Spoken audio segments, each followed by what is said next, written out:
Hello again and welcome back to English Today. This is DVD 20 and the third DVD of your advanced level. And in this DVD, we'll start with another 2 episodes of our story, That's Life. And then in our special TV programs, there'll be a discussion about how to manage change, known as change management. Then we'll move on to cinema and take a closer look at Star Wars.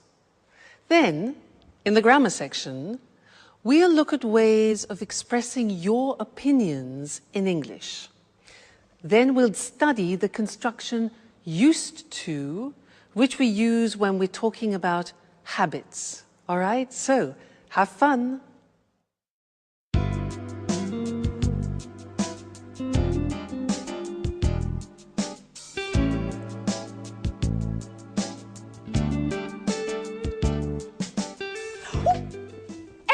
Stop! Put that infernal gadget away. That's enough. There's a limit to everything, you know. Great. That's it, Anne. Go on like that. You are fantastic. Oh, fantastic, my eye. I told you to cut it out. Alice! Alice! Oh, yes, Anne, what can I do for you?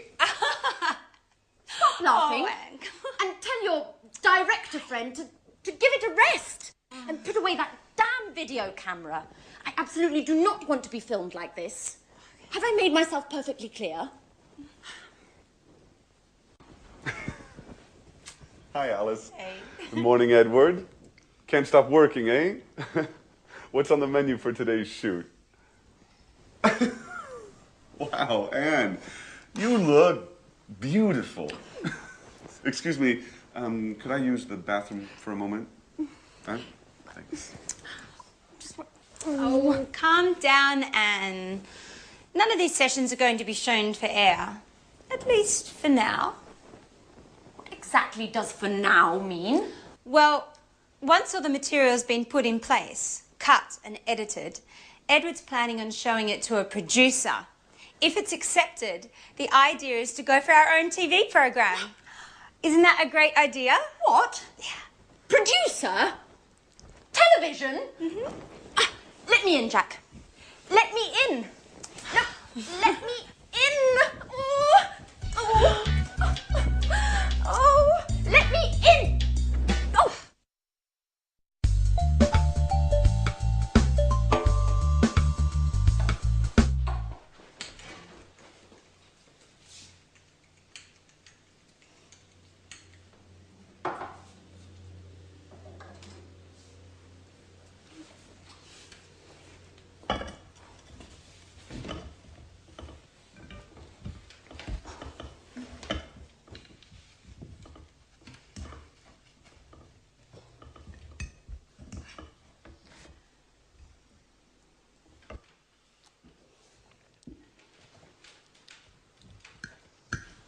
So, Anne, what do you think of Edward?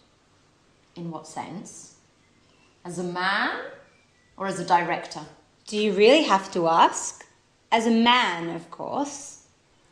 Well, I've just met him, so I can't really say. But as a director, my view is that he's a bit too intrusive. Come on, Anne, get over it. That's his job.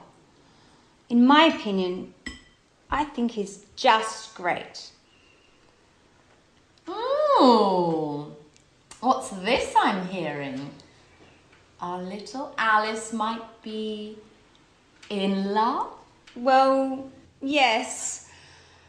As I see it, Anne, this is the first time in my life I've fallen head over heels in love. So much in love. But he doesn't even notice me. You know, we share so many common interests and we see things in the same way. We can talk for hours on end, but it just ends there. He looks on me as a good friend. Nothing more, nothing less. You know, I'm really not used to that role. Usually I'm the one to keep others at bay. Yes, I remember. Tom, Frank, David. How many broken hearts have you left behind? So tell me, have you asked Edward how he feels about you? No, of course not. Look, Edward isn't interested in some relationship. He's profound and introspective, spiritual. He's a person who enjoys observing and analysing others. Yes, if you ask me, too much so. Anyway, I can't agree with you, I'm afraid. Even spiritual beings, personal longings, I think you should tell him. And who knows, your Edward might be much more human than you think. Oh, maybe you're right. But I have to think of a special way to show him just how I feel. Maybe I should see what my horoscope has to say. Yes, I've just had a brilliant idea.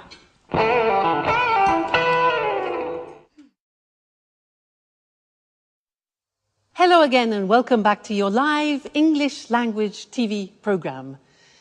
Did you hear in that episode how the girls were talking about their love problems? They were exchanging opinions about their love problems. Well, that's what I want to study with you now, is how do you express your opinion in English and how do you ask other people for their opinion? Now, to do this, I want to talk about an article which I read yesterday, in fact, in this magazine about women. And the article made some statements, and I want to ask you what your opinion is about the statements that I read, and I will tell you mine, all right? Well, I read this. Women are less rational than men. Women are less rational than men. What do you think about that? Yeah, well, I can go along with that. I agree in a way women are more emotional and more instinctive, yeah? Do you agree? Next thing. Other thing they said is women are less intelligent than men. Women are less intelligent than men. Now, what do you think about that? Well, I totally disagree with that. I don't know about you. Women are less intelligent than men. Who wrote this article? Men are stronger than women. Do you agree? Well, yeah, I mean, physically, men usually are stronger than women. Maybe emotionally and morally, we could debate the fact. Yeah? Maybe? Okay. Next one. Men make better leaders than women. Do you agree with that? Yeah, up to a point. I mean, most of the leaders in this world are men. But maybe it's because women haven't had enough chance to be leaders yet. Who knows? All right, and the last one is a woman's place. A woman's real place is in the home. What do you think about that? I totally agree. A woman's place should be in the home. Nice article. Let's move to language. Maybe it's better. Let's talk about the language we use when we give opinions. And let's use the screen. So, asking for somebody's opinion, how can you do that? Well, you can say, what do you think about that? What do you think about that? Simple question. Or, what's your opinion? We can also ask, what do you feel about that, which is more related to emotions rather than to the intellect. So, what do you feel about that? Or, what are your thoughts? What are your views about that? All right, so those are all ways of asking for somebody's opinion. When you want to give your opinion, you can say, I think, I feel, in my opinion, we should. My view is that we should, my view. Or as I see it, I think we should. All right, so that's giving opinions. Now, often you want to talk about agreement. Now, how do you ask a person for agreement? We don't say, "Are you agree?" Many languages translate that wrongly. It's not "are you agree," but "do you agree with me?" All right? Do you agree? Be careful. Do you agree? Another alternative is "do you go along?" Go along means have the same opinion. Do you go along with that? All right? Now, imagine that you want to agree totally with someone. Do you agree with that?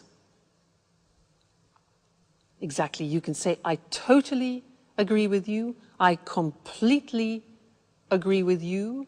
You can say, "Yeah, I go along with that. I agree with that." You can also say, "That's right," "exactly," or "absolutely." There's all ways of agreeing totally. Now imagine that you agree sort of, you agree partially. The language here is, "Yeah, that's a good point, but I agree with you up to a point." I agree with you up to a point. So that's partial agreement, but not total agreement, all right? Now, disagreement. To be polite, you can say, "I can't agree with you, I'm afraid." If you say, "I don't agree with you," that's quite aggressive. So it's better to say, "I can't agree with you, I'm afraid," for example, if you're in a meeting. But if you want to be aggressive, you can say, "I totally disagree with you." All right, so that's an aggressive disagreement. And you could also say, "Oh, come on. Come on." All right? So there, we looked at exchanging opinions, giving opinions, asking for opinions, and then talking about agreement, agreeing totally, partially, and disagreeing. I'm sure you'll find that very useful because it's what we do every day. All right? So happy practicing and see you in the next lesson. Bye.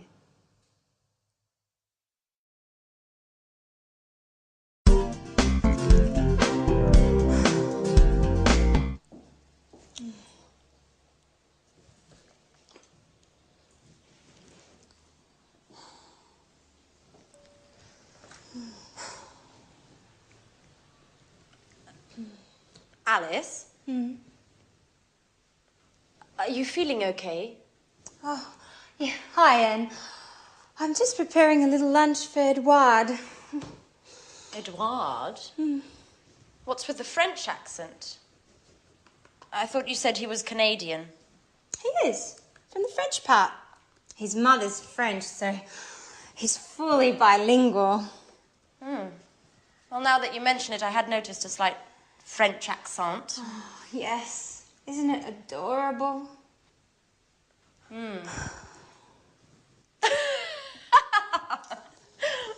Well, I must say, love does work wonders. I'm not at all used to seeing you as a housewife. Well, to tell you the truth, I haven't got used to it yet. You know, I just hope I got the recipe right. You know, I followed the instructions to the letter. But you know I feel like a fish out of water with these things. So, you've decided to go for Edward's jugular. Well, not only that. Here's the crowning touch. What is it? It's a Chinese fortune cookie with a little note inside. What a romantic idea. Do you think? I wrote the note myself. I thought I would surprise him by hiding it inside his napkin. Like this. What do you think? I think it's just perfect. You'll see. It will go straight to his heart. Oh. Wait, stop.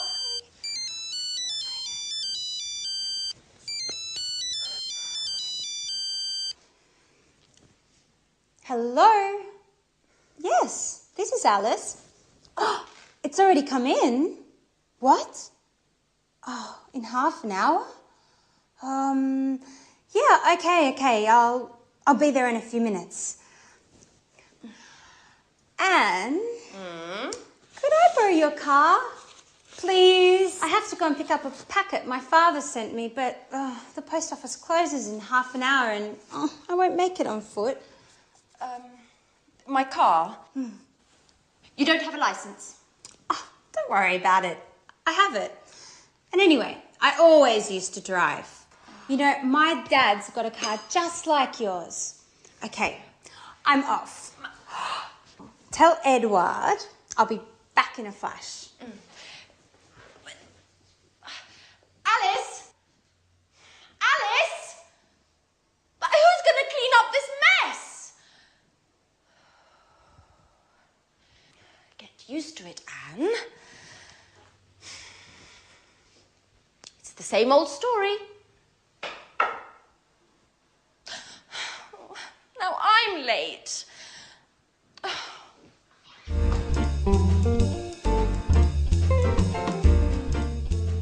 Oh, I can't believe I always get myself into these situations. I'm late and here I am helping Alice with her grand plan. I am. Oh, hello. Oh, that smells great. My compliments to the chef. Oh, no, Edward. It's not like you think. I have to go. I've got a meeting with my boss. Alice has just gone out. She told me to let you know that she'll be returning soon. Bye-bye. Well, I'm starving. What's this? A little note? A little delight for the man who's got my heart racing. What? What's this all about? There must be some mistake. Oh, well, yes, this is my napkin. Who could have written this? Oh my God! Anne! But she was just here and she was so shy. This is getting interesting. Anne is very cute. So what am I going to do now? I'm not used to these things. Now, has it gone? Well, it's not here. It's not there either. Edward? Yes? Have you seen my mobile phone? Oh, no, here it is. Thanks.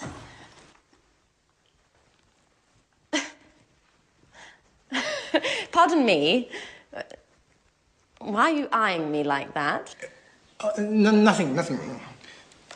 Well, all right. I've got to run. Bye-bye. She's acting like nothing is happening at all. This is getting very interesting.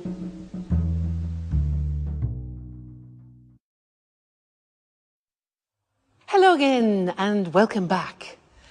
Did you notice a grammatical form that they used to and get used to? Did you pick that up when they were speaking? Because these are forms that we use in English when we're talking about habits. It's not an easy form, and I'd like to teach you that now. And to do that, to give you an example of the grammar in action, I want to talk to you about when I moved to Italy and I lived there for some time, and I had to change some of my habits. I had to adopt some Italian habits. I had to get used to new things, all right? So I'm going to use the grammar construction as I talk about this. Try and listen and pick it up. Now, I wrote a list actually because really fascinating.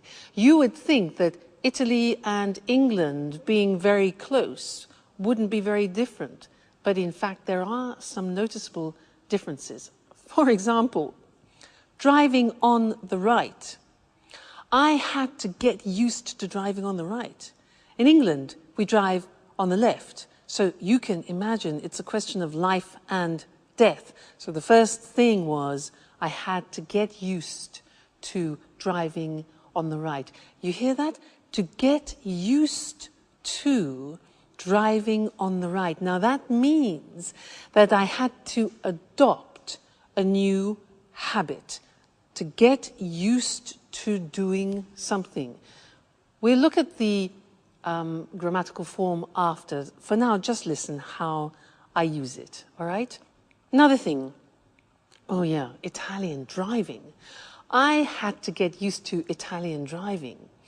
Red lights are not really red lights. Red lights, traffic lights, are negotiable. And I had to get used to being very flexible driving on the roads in Italy, I can assure you. Now, speaking Italian. Now, when you speak Italian, you divide the world into masculine and feminine. And you know that in the English language, we don't have masculine and feminine. For table is neutral, whereas in Italian, it can be masculine or feminine. For example, computer is masculine. So I had to get used to dividing my world into objects, which are masculine, and feminine, which for an English person is really quite a challenge. So another thing was rolling my R. In English, we don't say R.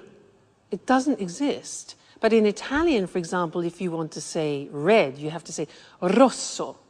R. It took me 1 year to learn R. So I had to get used to rolling my R. Terrible. Coffee. In England, we have mugs of coffee like this. In Italy, I had to get used to small amounts of strong coffee. So that was a new habit. But then I found cappuccino, so that was the alternative. And the last thing that I had to get used to was the Italians gesticulating. The Italians use many gestures like and they use their shoulders, and noises as well. And when I saw Italians in the street at the beginning, I thought they were always arguing. But in fact, they're not. It's a normal way for the Italians to gesticulate. So I had to get used to reading the language as not necessarily aggressive. All right, so that's some of the things I had to get used to, all right? Let's go and look at this grammatical form now because it's not easy to use, all right? Let's look at the screen. So to get used to is followed by the gerund form. And it describes this process of changing and taking on a new habit. Look at the examples. I'm getting used to speaking Italian every day. Used to speaking Italian. Now, we use the verb get used to, because it describes the process. And you can put the verb get into any tense, present tense, past tense, future, no problem. Here we have it in the present continuous. So, I'm getting used to speaking Italian every day. Listen to the pronunciation. I said used with a T sound. Used, not used or used. Used. That's very important to distinguish it from the other verb, use. Okay? Used. The next example, I still haven't got used to driving on the right. Here we have it in the present perfect. I haven't got used to driving on the right. Next example, don't worry, you'll get used to it. For the future, you'll get used to it. All right, so here we have an example in the future, used to it, which is an object. In the past, I had to get used to it. In the question form, how long did it take to get used to? Okay, how long did it take to get used to? So, a difficult form. Now, let's move on to the next section, which is the verb to be used to. This is very interesting because when you change a habit, it's a process. But then when you have adopted the habit, it's a state. So we use the verb to be. The examples. I'm used to getting up early in the morning. That means that now I do it regularly with no problem. I am used. We use the verb to be for the state. He isn't, negative, used to working alone. In the past, I wasn't used to driving on the right. So here we have a state of a new habit using the verb to be. To get used to do something is adapting a new habit. It's the process. So that's a difficult grammatical form, but it's the only way in English that you can describe taking on new habits. So it's terribly important for you to learn. Don't worry, you'll get used to it slowly but surely. Okay, bye for now.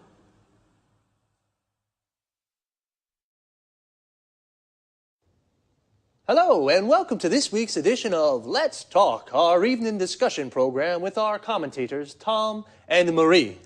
Good evening, everyone. Good evening.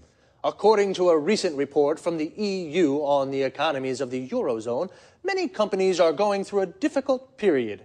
Senior managers are realizing that business as usual is no longer possible. Many companies need to embrace radical change in order to survive. What do you think about this situation? Well, it's true that today companies must face up to the fact that they may have to change the way they do business. New technology is making this change necessary, and new competition can result in a company having to completely rethink its business plan. I agree. Another example is when a company decides to enter a new market and becomes very successful. This success can require changes to the way the company does things.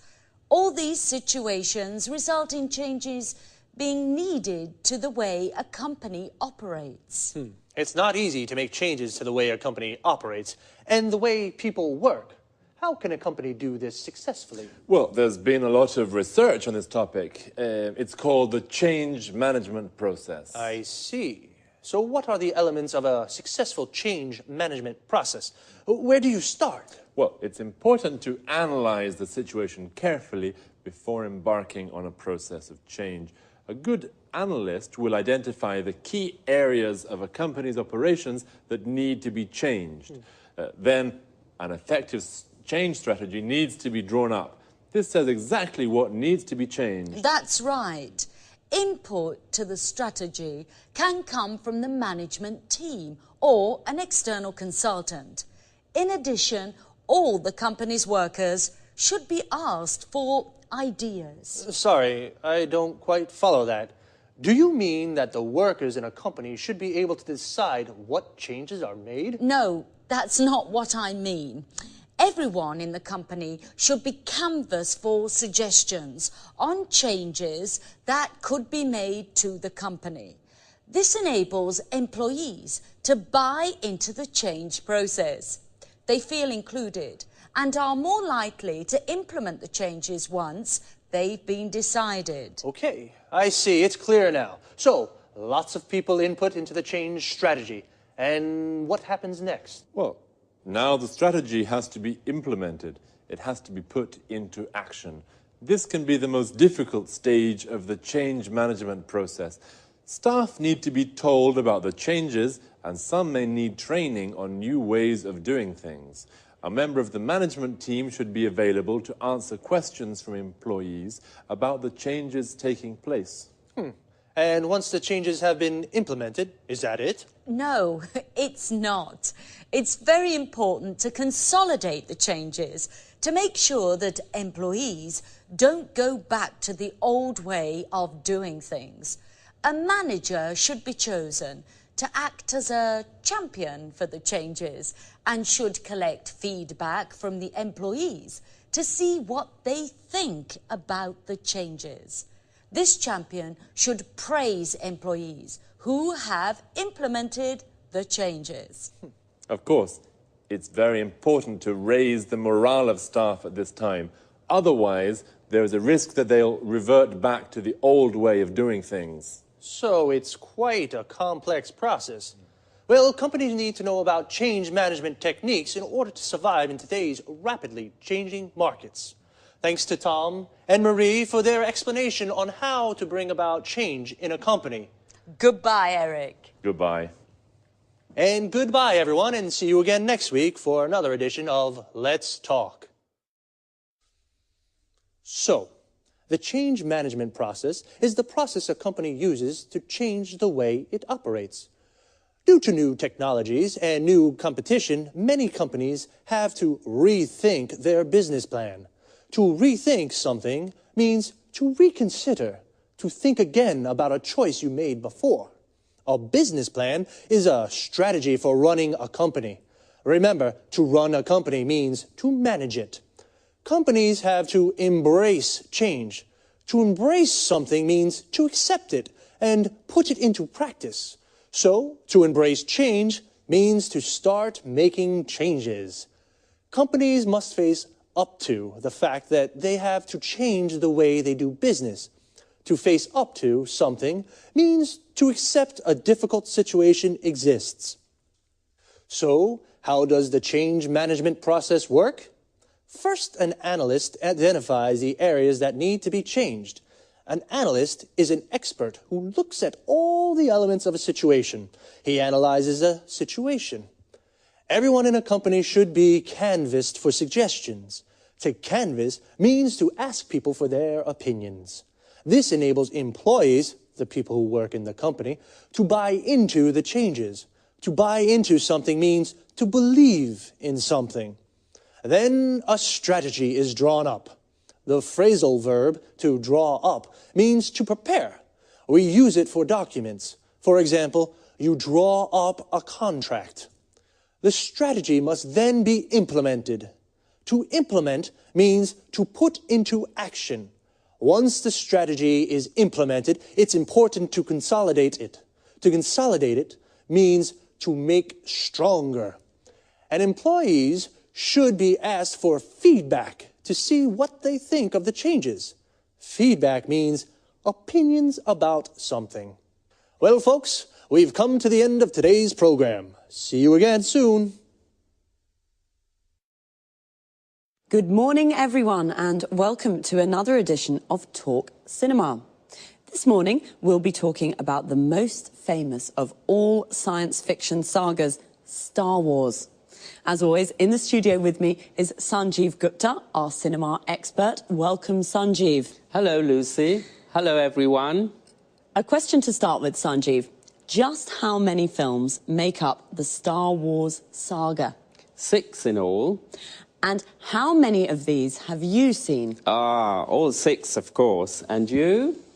4, I think. When was the first film made? The first film, A New Hope, was released in 1977. The last film, Revenge of the Sith, was released in 2005. And who's the director? Well, George Lucas wrote the scripts for all the films and directed 4 of them. And what about the other 2?